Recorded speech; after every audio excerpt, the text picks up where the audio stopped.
আসসালামু আলাইকুম, স্বাগত জানাচ্ছি আরটিভির সন্ধ্যার সংবাদে। পুরো সময় আপনাদের সঙ্গে আছি আমি ফাহমিদা সালাম। আমি সিনথিয়া রহমান। ঈদযাত্রার তৃতীয় দিনে ঢাকা টাঙ্গাইল মহাসড়কে ট্রাক উল্টে 15 জন সহ 5 জেলায় প্রাণ গেল 22 জনের, আহত হয়েছে আরও 11 জন। ভোরে টাঙ্গাইলে ঢাকা টাঙ্গাইল যমুনা সেতু মহাসড়কে সরা তৈলের রড বোঝাই ট্রাক উল্টে খাদে পড়ে এ হতাহতের ঘটনা ঘটে। এদিকে বগুড়াতে বাবা মেয়ে এবং নওগাঁয় ট্রাক চাপায় 2 জন নিহত হয়। প্রতিনিধিদের পাঠানো তথ্যচিত্রে আরও জানাচ্ছেন লামিয়া তানজিন মাহমুদ। চট্টগ্রাম থেকে রড বোঝাই ট্রাক 30 জন যাত্রী নিয়ে উত্তরাঞ্চলে যাচ্ছিল। সোমবার ভোর 4:30টায় ঢাকা টাঙ্গাইল যমুনা সেতু মহাসড়কের কালীহাতির সরাতইলে পৌঁছালে নিয়ন্ত্রণ হারিয়ে খাদে পড়ে যায়। খবর পেয়ে পুলিশ, ফায়ার সার্ভিস ও স্থানীয় লোকজন উদ্ধার কাজ শুরু করে। ট্রাকের নিচ থেকে একে একে 15 জনের মরদেহ উদ্ধার করা হয়। গুরুতর আহত হয় আরও 7 জন। গাড়ি মনে করো উল্টি খাইছে, উল্টি খাওয়ার পরে দেখছি মাটিতে এসে মাথা ঠেয়ে গেল। ব্যাপার কি বলে মাটি খোঁড়া শুরু করে দিচ্ছে। টাঙ্গাইল জেনারেল হাসপাতাল মর্গে রাখা হয়েছে মরদেহ। আমরা ধারণা করছি প্রাথমিকভাবে যে হয়তো নিয়ন্ত্রণ হারিয়ে দুর্ঘটনাটা ঘটে। আমরা লাশের পরিচয়টা শনাক্ত হয়নি, তবে আমাদের প্রক্রিয়াধীন আছে। আশা করি আমরা খুব শীঘ্রই পরিচয় পাবো। নিহতদের 9 জনই নওগাঁর মান্দা উপজেলার বাসিন্দা। স্বজনদের আকস্মিক মৃত্যুতে শোকে স্তব্ধ পুরো এলাকা। এদিকে বগুড়া ঢাকা রংপুর মহাসড়কে অজ্ঞাত বাহনের ধাক্কায় বাবা ও মেয়ের মৃত্যু হয়। এ ঘটনায় আহত হয় নিহতের স্ত্রী। মুন্সিগঞ্জের ঢাকা মাওয়া এক্সপ্রেসওয়েতে আলাদা দুর্ঘটনায় 1 জন নিহত ও 3 জন আহত হয়। এছাড়া শ্রীনগরে পিকআপ ভ্যানে আগুন লাগানোর ঘটনায় 1 ঘন্টা যানবাহন চলাচল বন্ধ ছিল।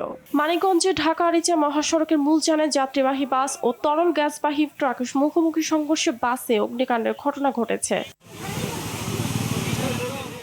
নওগাঁর পত্নীতলা ট্রাম ট্রাকের চাপায় 2 জনের মৃত্যু হয়েছে। টাঙ্গাইলে যমুনা সেতু গোল চত্বরে ট্রাক চাপায় 1 জন নিহত হয়েছেন। ঝালকাঠির রাজাপুরে এসকেভেটর ভেহিকুল ধাক্কায় 1 জনের মৃত্যু হয়।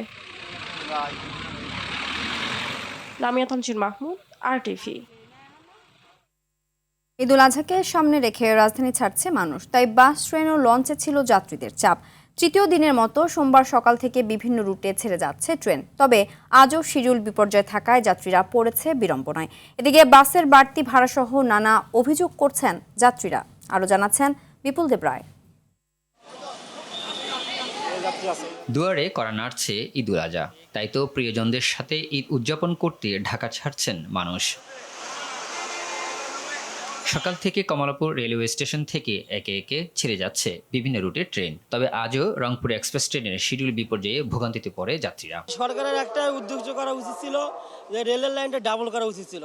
অনেকে টিকিট ছাড়া উঠে যায়, তারপর খুবই ভিড় হয়, পুলিশরা ভালো করে কারো টিকিট চেক করে না, মানে এরকম আসার সময় এরকম অনেকে হয়েছে। ট্যাক্স কাটা নেওয়ার সময় আমার 1 সেকেন্ড পরিমাণ সময় লাগে না, আর এই স্টেশনে আসে ঘন্টার পর ঘন্টা, কেন ভোগান্তি হবে? ট্রেনের মতো বাস টার্মিনালগুলোতেও রয়েছে যাত্রীদের চাপ। বাস ভাড়া বৃদ্ধির অভিযোগ সহ নানা ভোগান্তির কথা বলছেন যাত্রীরা। একটু যানজট থাকবেই, যানজট আছে, টিকিটের ভোগান্তি খুব একটা নেই, হালকা আছে, আর রাস্তাঘাট মোটামুটি ফাঁকা আছে। তবে সব ভোগান্তি ছাপিয়ে নিরাপদে বাড়ি পৌঁছে প্রিয়জনদের সাথে ঈদের আনন্দ ভাগাভাগি করার প্রত্যয় ব্যক্ত করেন যাত্রীরা। বিপুল দেবরাই, আরটিভি, ঢাকা। এদিকে দেশের বিভিন্ন সড়ক মহাসড়কে গণপরিবহনের চাপ বেড়েছে কয়েক গুণ। পরিবহনের স্বাভাবিক ভাড়ার চেয়ে বাড়তি ভাড়া আদায়ের প্রবণতার কারণে অনেকেই ঝুঁকি নিয়ে ট্রাক, পিকআপ, মোটরসাইকেলে করে বাড়ি ফিরছেন। গার্মেন্টস ছুটি হওয়ায় বৃষ্টি উপেক্ষা করে আশুলিয়ার চন্দ্রা, কালিয়াকৈর ও আবদুল্লাপুর বাইপাইল মহাসড়কে ঘরমুখো যাত্রীদের উপচে পড়া ভিড় লক্ষ্য করা গেছে। নবীনগর চন্দ্রা মহাসড়কের 8 কিলোমিটার এলাকা জুড়ে সৃষ্টি হয়েছে তীব্র যানজটের।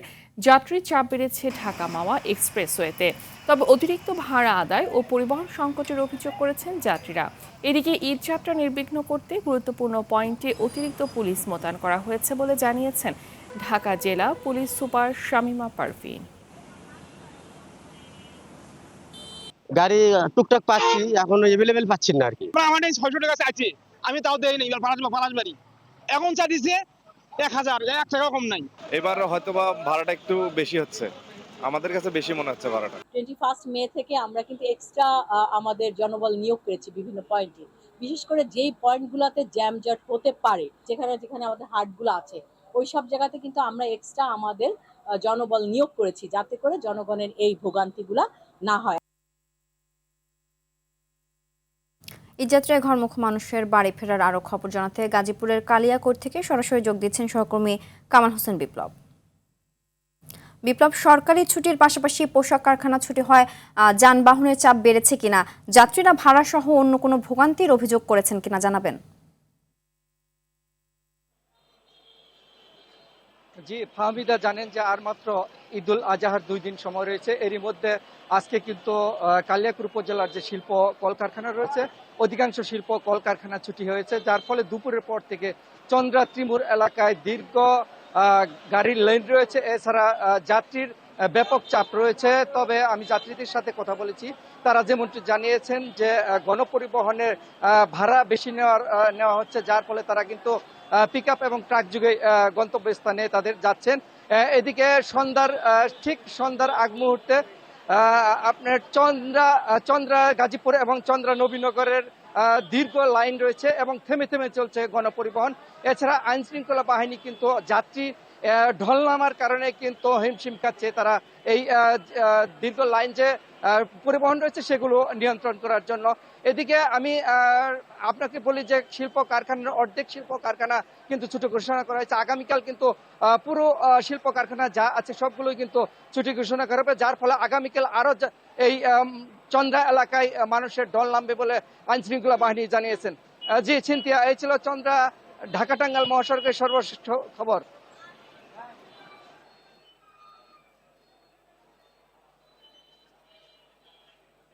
ধন্যবাদ। বাস ট্রেনের মতো লঞ্চেও ঈদের আনন্দ ভাগাভাগি করতে রাজধানী ছাড়ছে অনেকে। এই মুহূর্তে সদরঘাট থেকে সরাসরি যুক্ত হচ্ছেন সহকর্মী দীপ্তচন্দ্র পাল। দীপ্ত, লঞ্চে ভিড় কেমন দেখছেন, যাত্রীদের কোনো অভিযোগ আছে কিনা জানাবেন। সিনথিয়া, লঞ্চের যাত্রা এবং দক্ষিণাঞ্চলবাসীর যে যাত্রা, সেই যাত্রা কিন্তু অনেকটাই স্বস্তির বলা চলে। আমরা কিন্তু লঞ্চে যে ঈদের যে উপচে পড়া ভিড়, সেই ভিড়টি কিন্তু লক্ষ্য করিনি এবং যাত্রীদের সঙ্গে কথা বলেছি, তারা যেটি জানিয়েছেন লঞ্চ ঘাট আসতে তাদের যে ভোগান্তিটা হয়েছে, লঞ্চে ঘাটে পৌঁছানোর পরে কিন্তু তাদের আর সেই ভোগান্তি হয়নি এবং যে সরকার যে নির্ধারিত ভাড়া যেটি করেছে সেই ভাড়াটিতেই কিন্তু তারা যেতে পারছেন। অতিরিক্ত ভাড়া নেওয়া হচ্ছে এমন কিন্তু কোনো অভিযোগ দেখা যায়নি। এবং আমরা বিআইডব্লিউটি এর কর্তৃপক্ষের সঙ্গে কথা বলেছি, তারা যেটি বলেছেন যে আজকে দক্ষিণাঞ্চলের বিভিন্ন রুটে 80 থেকে 90টি লঞ্চ ছেড়ে যাবে সদরঘাট লঞ্চ টার্মিনাল থেকে এবং আগামীকাল তারা আশঙ্কা করছে আরও যাত্রী বাড়বে, কারণ আগামীকাল আপনি জানেন যে গার্মেন্টস সহ আরও যে প্রতিষ্ঠান রয়েছে সবগুলোই কিন্তু একযোগে বন্ধ হবে এবং তারা কিন্তু ছুটির পরে এই লঞ্চ করে যারা দক্ষিণাঞ্চলবাসী আছে তারা যাবেন এবং তাদের জন্য কিন্তু 100 থেকে 120টি লঞ্চ প্রস্তুত রাখা হয়েছে এবং এখানে সার্বিক নিরাপত্তার জন্য কোস্টগার্ড, বিআইডব্লিউটিএ এবং যে নৌ পুলিশ রয়েছে, এছাড়াও যে র্যাব এবং পুলিশের টহল টিম রয়েছে এবং প্রতিটি মোড়ে মোড়ে আমরা তাদের টহলের ব্যবস্থা দেখেছি। এবং যাত্রীরা কিন্তু একটি বিষয়ে স্বাচ্ছন্দ্য বোধ করছে যে লঞ্চে যে সদরঘাটে যে হকার কিন্তু মুক্ত করতে পেরেছে এবং এর জন্য কিন্তু অনেকটাই যানজট কম, এমনটি কিন্তু বলছে যাত্রীরা। তবে এখন পর্যন্ত এখানে কোনো বিশৃঙ্খলা পরিস্থিতি সৃষ্টি হয়নি এবং যাত্রীরা স্বস্তিতেই তাদের ঘরে ফিরে যেতে পারবেন বলে আশা করছেন। এবং তাদের সঙ্গে আমরা যেটি কথা বলে জানতে পেরেছি যে ঈদের যে ভিড় বা ভোগান্তি হয় সেই ভোগান্তি রোধেই কিন্তু তারা আগেভাগেই এসেছেন এবং তারা কিন্তু তাদের পছন্দের সিটটি বাছাই করে নিয়েছেন এবং আসতে রাস্তায় ভোগান্তি হলো, লঞ্চ ঘাটে তাদের কোনো ভোগান্তি নেই এবং তারা স্বাচ্ছন্দ্যে যেতে পারবেন বলে এমনটি আশাবাদ ব্যক্ত করছেন। তো সিনথিয়া, এই ছিল আমার কাছে সদরঘাট লঞ্চ টার্মিনাল থেকে সবশেষ তথ্য। সিনথিয়া, ধন্যবাদ।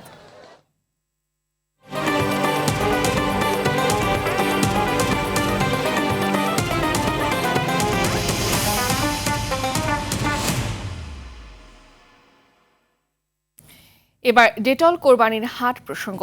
ঈদকে সামনে রেখে রাজধানী পশুর হাটগুলোতে জমে উঠতে শুরু করেছে। কম দামে পশু কিনতে পেরে খুশি ক্রেতারা, অন্যদিকে কাঙ্ক্ষিত দাম না পাওয়ার অভিযোগ বিক্রেতাদের। এদিকে পশুর হাটকে নিরাপদ ও সুরক্ষিত রাখতে ডিএনসিসি, ডেটল ও আরটিভি একযোগে কাজ করছে। রাজধানী দিয়াবাড়ি সহ বেশ কয়েকটি পশুর হাটে ক্রেতা বিক্রেতাদের জন্য রাখা হয়েছে সুপেয় পানির বুথ ও ডেটল দিয়ে হাত ধোয়ার ব্যবস্থা রাখা হয়েছে পরিচ্ছন্নতা কর্মীও। আরও জানাচ্ছেন আব্দুর রহিম। ঈদ যত ঘনিয়ে আসছে পশুর হাটগুলোতে মানুষের আনাগোনা ততই বাড়ছে। সকাল থেকে গভীর রাত পর্যন্ত চলছে বেচাকেনা। কেউ দাম যাচাই করছেন, কেউ আবার পছন্দের পশুটি কিনে বাড়ি ফিরছেন। রাজধানীর বিভিন্ন অস্থায়ী পশুর হাটে দেশি বিদেশি নানা জাতের গরু, ছাগল, ভেড়া নিয়ে এসেছেন বিক্রেতারা। একটা গরুর দাম মনে করেন যে 6 লক্ষ, সেই গরুর দাম বলছে হলো 3,20,000, 2,80,000। আমরা গরু আনছি 1.5 লাখ দিয়ে, 60,000 টাকা দাম বলছে। কি তারা কি গরু কিনতে এসেছে না গরু দেখতে এসেছে? ইন্ডিয়ান গরু যদি আমাদের বাংলাদেশে না ঢোকে তাহলে আমাদের কৃষকরা এবং কি গরু ব্যবসায়ীরা লাভবান হবে। হাটে আসা ক্রেতাদের কেউ কেউ বলছেন দাম তুলনামূলক বেশি, আবার কেউ বলছেন শেষ সময়ের তুলনায় এখন কেনাই সুবিধাজনক। পরিবারের সদস্যদের নিয়েও অনেককে দেখা গেছে পশু দেখতে। 2 লাখ টাকা গরু 4.5 লাখ টাকা চা হচ্ছে, তো ক্রেতা নিবে কোথায় থেকে? আজকে 2 দিন যাবত হাটে ঘুরতেছি, যে পরিমাণে গরু উঠছে মন ভরে গেছে, বাট ওনারা যেই পরিমাণে দাম চাচ্ছে কেনার মতো সাধ্য নাই। 15 বছর থেকে একটু বেশি দাম, খাদ্য ফিডের দাম বেশি, তো এই কারণে একটু বাড়তি আছে দাম। হাটে নিরাপত্তা নিশ্চিত করতে আইন শৃঙ্খলা বাহিনীর টহল জোরদার করা হয়েছে।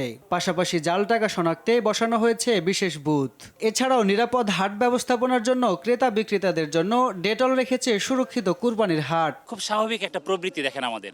আমরা হাটে আসি, আমরা যে পশুটা কিনি সেটা কি করি, আমরা একটু গায়ে হাত দিই, আদর করি, একটু একটা ইমোশন কাজ করে আমাদের। আমরা চাচ্ছি না যে আপনি হাত দেওয়া বন্ধ করেন, আপনি হাত দিলে তো হাতে জীবাণু আসবে। বাট পাশাপাশি আপনি যখন হাট থেকে চলে যাচ্ছেন আপনার কোরবানির পশু নিয়ে, হাতটা যেন জীবাণুমুক্ত নিয়ে যেতে পারেন। সো আমরা এখান থেকে হাত ধোয়ার ব্যবস্থা করেছি।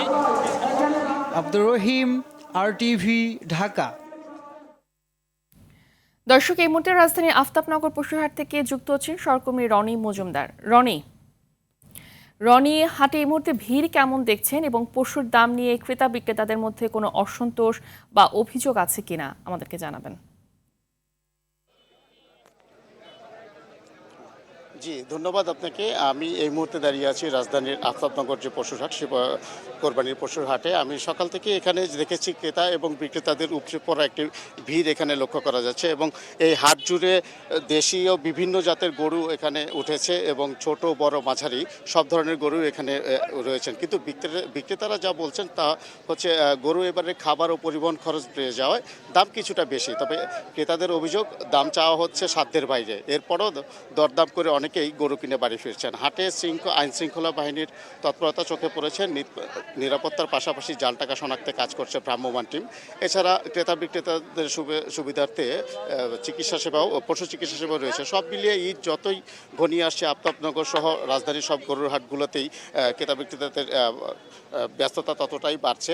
আমরা দেখছি বিভিন্ন ধরনের মিশ্র প্রতিক্রিয়া থাকলেও যে দাম একটু বেশি বা কম, এরপরেও যতটুকু দেখেছি যে ভালোই বেচাকিনি হচ্ছে এবং এখন পর্যন্ত তেমন কোনো ধরনের উচ্ছৃঙ্খল বা কোনো জাল টাকা ধরা পড়েছে বা এই ধরনের কোনো ঘটনা এখন পর্যন্ত এখানে ঘটেনি।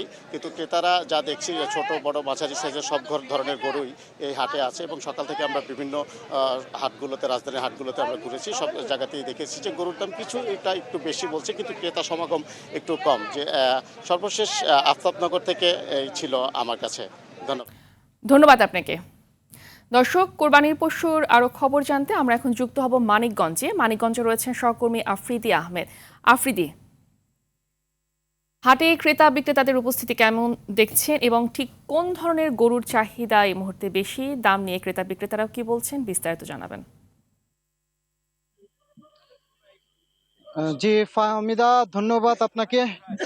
আমি এই মুহূর্তে রয়েছি মানিকগঞ্জের যে ভাটবোর পশুর হাট, সেটিতে কিন্তু আমি এই মুহূর্তে রয়েছি। তো এখানে এটা কিন্তু শহর কেন্দ্রিকের মধ্যে কিন্তু 1 নম্বর একটি হাট এবং এই হাটটিতে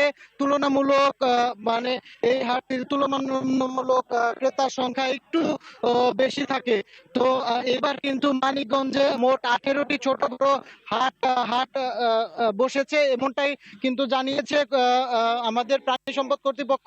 এবং মানিকগঞ্জের হাটগুলোতে কিন্তু এখনো পর্যন্ত তেমন ক্রেতার দেখা নেই, কিন্তু গরু আসছে।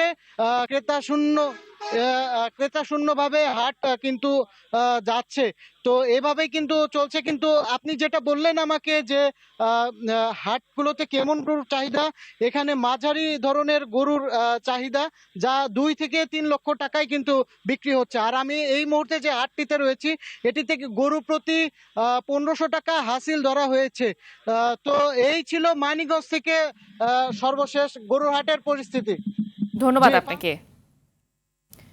ঈদের দিন সকাল 7:30টায় জাতীয় ঈদগাহ মাঠে প্রথম জামাত অনুষ্ঠিত হবে বলে জানিয়েছে ঢাকা দক্ষিণ সিটি কর্পোরেশনের প্রশাসক আব্দুস সালাম। বেলা 11:30টার দিকে ঈদগাহ মাঠ পরিদর্শন শেষে তিনি কথা বলেন ঈদগাহ মাঠে রাষ্ট্রপতি ও প্রধানমন্ত্রী নামাজে অংশ নেবেন। এরপর বাইতুল মোকাররম মসজিদে সকাল 8টায় নামাজ আদায় হবে। এছাড়া ঈদের দিন কোরবানির বর্জ্য 8 ঘন্টার মধ্যে পরিষ্কার করার উদ্যোগ নিয়েছে বলে জানান প্রশাসক। কোরবানির বর্জ্য ড্রেনে না ফেলার আহ্বান জানিয়ে তিনি আরও বলেন, জনগণের সহযোগিতা না থাকলে বাসযোগ্য নগর গড়ে তোলা সম্ভব নয়। আবহাওয়া প্রতিকূল থাকলে জাতীয় মসজিদ বাইতুল মোকাররমে ঈদের প্রধান জামাত সকাল 8টায় অনুষ্ঠিত হবে। নিশ্চিত নিরাপত্তা নিশ্চিত করার জন্য আইন শৃঙ্খলা বাহিনী পর্যাপ্ত প্রস্তুতি গ্রহণ ও প্রয়োজনীয় সমন্বয় করছে। গত 24 ঘন্টায় হাম ও উপসর্গে সারা দেশে 17 জনের মৃত্যু হয়েছে। মৃত 11 জনই ঢাকা বিভাগের বাসিন্দা। এ সময় হাসপাতালে ভর্তি হয়েছেন 1224 জন। আর এ পর্যন্ত সন্দেহজনক হাম রোগে মোট মৃতের সংখ্যা দাঁড়িয়েছে 458 জনে। আর নিশ্চিত হামে মোট মৃত্যু হয়েছে 87 জনের। এ নিয়ে হাম ও উপসর্গে মোট মৃতের সংখ্যা দাঁড়িয়েছে 545 জনে। হাম পরিস্থিতি নিয়ে বিজ্ঞপ্তিতে এসব তথ্য জানিয়েছে স্বাস্থ্য অধিদপ্তর।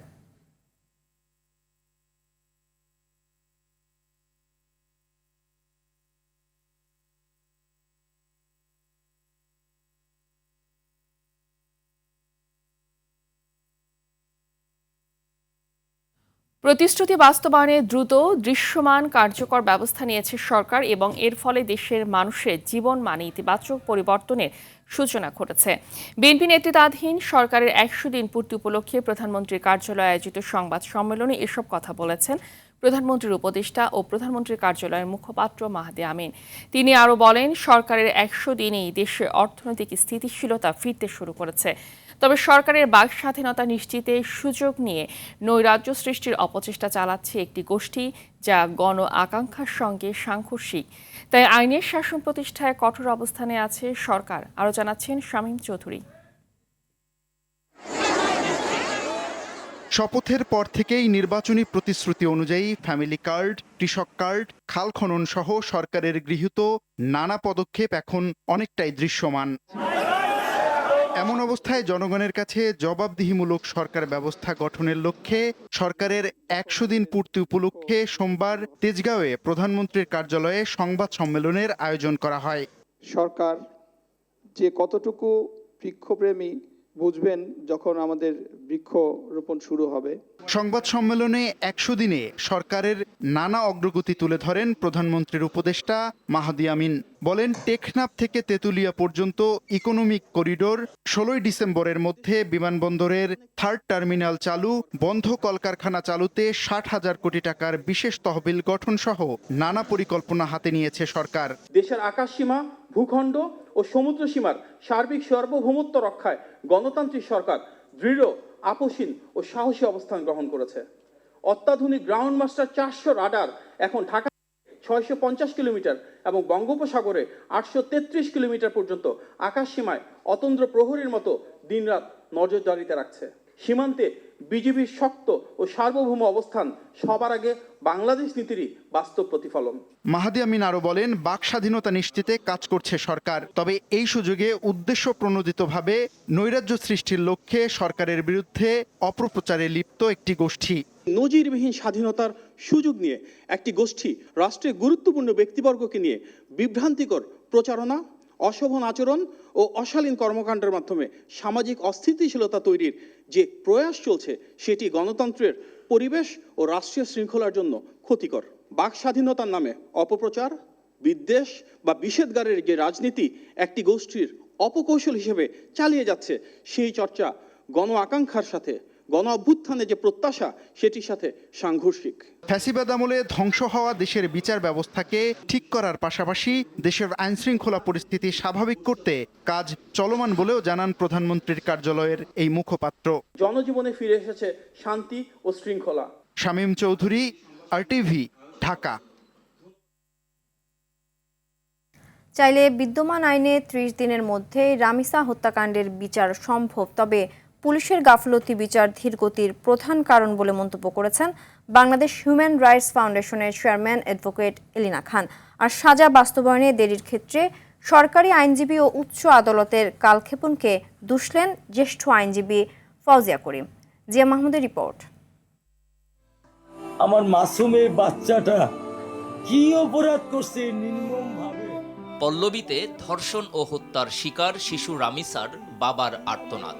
নৃশংস এই হত্যাকাণ্ডের দ্রুত বিচারের দাবিতে ক্ষোভে ফুঁসছে দেশ। সোচ্চার রাষ্ট্রের আইনশৃঙ্খলা বাহিনী, আশ্বাস রাষ্ট্রপ্রধানেরও। এই অন্যায়ের সাথে যে জড়িত তার বিচার আমরা আগে করতে চাই। তবুও শঙ্কা, বিচার হবে তো? এটা বড় যুবক 15 দিন, এরপর আরেকটা বড় কোনো ঘটনা পড়বে, এটা ধাপ করে চলে যাবে, শেষ।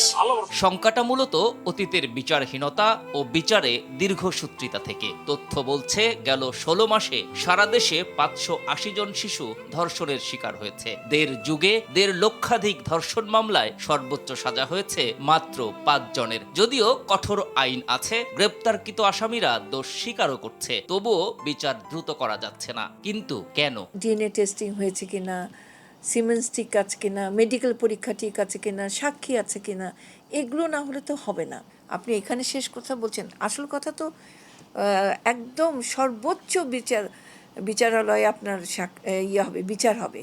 তো সর্বোচ্চ বিচারালয়ে যেতে যেতে তো আপনাকে 20 বছর কাটাতে হয়। রামিসা ধর্ষণ ও হত্যাকাণ্ডে এবার দাবি উঠেছে জনসম্মুখে দ্রুত বিচার সম্পন্নের। যদিও বিদ্যমান আইনেই জন আকাঙ্ক্ষা পূরণ করা সম্ভব বললেন এই আইনজীবী। পুলিশের হাত দিয়ে সুরতার report, postmortem report, DNA test, everything যখন কমপ্লিট হয় তখন এটা বিচারালয়ে যায়। বিচারালয়ে যখন যায় তখন সেখানে পিপি সাহেব থাকেন, এপিপি সাহেব থাকেন এবং সাক্ষী, জাজ, বিচারকরা সবাই মিলে এই মামলাটাকে তখন শেষ করতে পারে এবং সেটা করতে পারে। মানে অসম্ভব কিছু না যে এটা দ্রুত করা যাবে না। তবে অপরাধ বিশেষজ্ঞের মতে ধর্ষণের মতো অপরাধ রুখতে দ্রুত বিচারের পাশাপাশি সামাজিক মূল্যবোধ গড়ে তুলতে হবে, দায়িত্ব নিতে হবে সবার। যখন কোনো একটা ঘটনার সৃষ্টি হয় তখন আমরা যতটা গতি নিয়ে আলাপ আলোচনা করি, যতটা দ্রুততার সাথে নিষ্পত্তির আশ্বাস কিংবা প্রতিশ্রুতি ব্যক্ত করি, আরেকটি ঘটনা ঘটলে আমরা পূর্বের ঘটনাটা ভুলে যাই। এই মানসিকতা পরিহার করা প্রয়োজন। রামিসা হত্যার বিচার দ্রুত শেষ করে দায়ীদের দৃষ্টান্তমূলক শাস্তি দেওয়া হবে, নিশ্চিত করা হবে নারী, শিশুসহ প্রতিটি নাগরিকের সুরক্ষা ও নিরাপত্তা। এমনটাই প্রত্যাশা সবার। শুরু থেকে যদি কঠিন শাস্তি হইতো তাহলে বাচ্চাদের নির্যাতন হইতো না। GM Mahmud, RTV, Dhaka.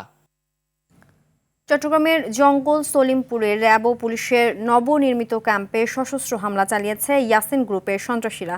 রোববার রাত 1টার দিকে আকস্মিক হামলা চালায় তারা, তবে এতে হতাহতের কোনো খবর পাওয়া যায়নি। আরও জানাচ্ছেন সুলাইমান কবির। দুর্ধর্ষ অপরাধীদের আস্তানা হিসেবে পরিচিত চট্টগ্রামের জঙ্গল সলিমপুরকে প্রথমবারের মতো গত 9 মার্চ নিয়ন্ত্রণে নেয় যৌথ বাহিনী। নিয়মিত টহল ও নজরদারি নিশ্চিত করতে নির্মাণ করা হয় র্যাব ও পুলিশের ক্যাম্প। আগামী 31 মে এই ক্যাম্পের উদ্বোধন করার কথা ছিল স্বরাষ্ট্রমন্ত্রীর, তবে তার আগেই রোববার রাতে ক্যাম্পে হামলা চালায় স্থানীয় ইয়াসিন গ্রুপের সন্ত্রাসীরা। ভেতরে থাকা র্যাব ও পুলিশ সদস্যদের লক্ষ্য করে চালানো হয় ভারী অস্ত্রের গুলি। এর আগে বাইরে থেকে অভিযান আটকাতে সুপরিকল্পিতভাবে কেটে ফেলা হয় সলিমপুর ও আলীনগর সড়কের একাধিক জায়গা। এই সন্ত্রাসী গ্রুপটা যাচ্ছে যে সারা বাংলাদেশের কাছে এই মেসেজটা দিচ্ছে, জঙ্গল সলিমপুরের সাধারণ মানুষগুলো খারাপ মানুষ। ওরা আসলে এখানে ওদের স্বার্থটা দেখে, এখানে জনগণের স্বার্থই দেখে না। ওরা ছাদাবাজি করবে, টেন্ডারবাজি করবে। এখানে হামলায় একটি ক্যাম্প পুরোপুরি গুড়িয়ে দেয় সন্ত্রাসীরা। দুপক্ষের পাল্টা গোলাগুলি চলতে থাকে রাত 3টা পর্যন্ত। পরে র্যাবের প্রতিরোধের মুখে পিছু হটতে বাধ্য হয় সন্ত্রাসীরা। যাদেরকে অভিযান করে এখান থেকে তাড়ানো হয়েছিল, তারা আবার সংঘবদ্ধভাবে প্রায় 200-300 লোক সশস্ত্রভাবে রামদা, দেশীয় অস্ত্র এবং AK-47 রাইফেল এই ধরনের অস্ত্র নিয়ে তারা এই ক্যাম্পের উপরে হামলা করে। সকাল থেকেই পুরো এলাকা ঘিরে অভিযান চালিয়েছে র্যাব ও পুলিশ। হারানো নিয়ন্ত্রণ ফিরে পেতেই সন্ত্রাসীরা তৎপরতা শুরু করেছে জানিয়ে শক্ত হাতে তা মোকাবেলার কথা জানিয়েছেন জেলা পুলিশ সুপার। আমরা চাই যে এখানকার এই জঙ্গল সলিমপুরের যে পূর্বের অবস্থা ছিল, এখান থেকে একটা স্বাভাবিক অবস্থা যেন ফিরে আসে। এখানকার আইন শৃঙ্খলা রক্ষা করার জন্য, এই জনপদে শান্তি ফিরিয়ে নিয়ে আসার জন্য আমাদের পক্ষ থেকে যা যা করণীয়, জেলা পুলিশের পক্ষ থেকে যা যা করণীয় আমরা করবো ইনশাল্লাহ। প্রায় 3100 একর সরকারি পাহাড় ও বনভূমি নিয়ে বিস্তৃত জঙ্গল সলিমপুরের বড় অংশই অবৈধ দখলের শিকার। সুলাইমান কবির, RTV। কোটি টাকার সম্পত্তির জন্য সৎ মা ও ভাইকে হত্যার অভিযোগে 3 জনকে গ্রেফতার করেছে সিআইডি। আর গ্রেফতার করা সম্ভব হয়েছে ভাঙাড়ির দোকান থেকে কেনা মোবাইল ফোনের সূত্র ধরে।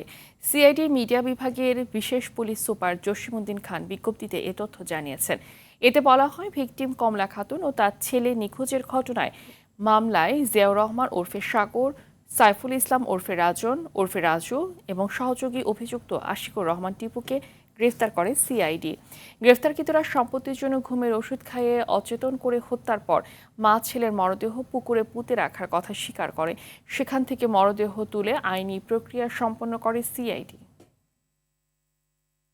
তেজগাঁওয়ে দেশীয় প্রযুক্তিতে তৈরি স্পোর্টস কার, ইলেকট্রিক যান ও লরি পরিদর্শন করেছেন প্রধানমন্ত্রী তারেক রহমান। এ সময় তারা দেশে নিজস্ব প্রযুক্তি নির্ভর গাড়ি উৎপাদন ও উৎপাদনমুখী শিল্প খাত সম্প্রসারণের উপর গুরুত্বারোপ করেন। পরিদর্শনকালে দেশীয় উদ্যোক্তাদের উদ্ভাবনী উদ্যোগের প্রশংসা করে প্রধানমন্ত্রী বলেন, স্থানীয় প্রযুক্তি ও দক্ষ মানব সম্পদ কাজে লাগিয়ে আধুনিক যানবাহন উৎপাদনের মাধ্যমে বাংলাদেশ নতুন শিল্প সম্ভাবনার দিকে এগিয়ে যাচ্ছে। বলেন, দেশের শিল্প খাতকে এগিয়ে নিতে গবেষণা, উদ্ভাবন ও বেসরকারি বিনিয়োগ বাড়ানো প্রয়োজন। তিনি দেশীয় প্রযুক্তি ভিত্তিক গাড়ি উৎপাদনকে ভবিষ্যতের অর্থনৈতিক উন্নয়নের গুরুত্বপূর্ণ খাত হিসেবে অভিহিত করেন। পবিত্র হজের মূল আনুষ্ঠানিকতা শুরু হয়েছে আজ। মিনায় গমন ও অবস্থানের মধ্য দিয়ে আনুষ্ঠানিকভাবে শুরু হয় হজের এই কার্যক্রম। বিস্তারিত জানাচ্ছেন আলমগীর শেখ। স্থানীয় সময় বাদ আসর ইহরামের সাদা পোশাকে বিশ্বের বিভিন্ন দেশ থেকে আসা হজযাত্রীরা লাব্বাইক আল্লাহুম্মা লাব্বাইক ধ্বনিতে মক্কা থেকে মিনার উদ্দেশ্যে যাত্রা শুরু করেন। কেউ বাসে, কেউ বা হেঁটে পৌঁছান মিনার বিশাল তাবুনগরীতে। সাদা ইহরামে আচ্ছাদিত লাখো মানুষের এ যাত্রায় সৃষ্টি হয় এক অনন্য পরিবেশ। ইসলামী বিধান অনুযায়ী ৮ জিলহজ হাজিরা মিনায় অবস্থান করবেন এবং সেখানে ফজর থেকে ঈশা পর্যন্ত ৫ ওয়াক্ত নামাজ আদায় করবেন। মিনায় রাত যাপনের পর ৯ জিলহজ মঙ্গলবার তারা রওনা হবেন আরাফা ময়দানের উদ্দেশ্যে। আগামীকাল আরাফা ময়দানে অবস্থানের মধ্য দিয়ে সম্পন্ন হবে হজের সবচেয়ে গুরুত্বপূর্ণ আনুষ্ঠানিকতা। এরপর মুজদালিফা ও শয়তানকে পাথর নিক্ষেপ সহ বাকি আনুষ্ঠানিকতা পালন করবেন হাজিরা। চলতি বছর আরাফা ময়দানে হজের খুতবা প্রদান করবেন শায়েখ আলী বিন আব্দুল রহমান আল হুদাইফি। আধ্যাত্মিক আবহ, ত্যাগ ও আত্মশুদ্ধির বার্তা নিয়ে শুরু হওয়া পবিত্র হজের মূল আনুষ্ঠানিকতা নিরাপদ ও সুষ্ঠুভাবে সম্পন্ন করতে নিয়োজিত রয়েছেন সৌদি কর্তৃপক্ষ। আলমগীর শেখ, RTV। খেলার খবর। নারী টি-20 বিশ্বকাপ খেলতে দেশ ছাড়ল বাংলাদেশ নারী দল। রোববার রাতে লন্ডনের উদ্দেশ্যে দেশ ছেড়েছে টাইগ্রেসদের প্রথম বহর। সকালে দ্বিতীয় ধাপে দেশ ছাড়ে বাকি সদস্যরা। আগামী 14 জুন বার্মিংহামে নেদারল্যান্ডসের বিপক্ষে নিজেদের প্রথম ম্যাচ খেলবে বাংলাদেশ। এ গ্রুপে তাদের প্রতিপক্ষ Australia, South Africa, Bharat, Pakistan ও নেদারল্যান্ডস। সন্ধ্যার সংবাদ এই পর্যন্তই। রাতের সংবাদ 11:15টায় দেখার আমন্ত্রণ রইল। ধন্যবাদ সবাইকে। ধন্যবাদ।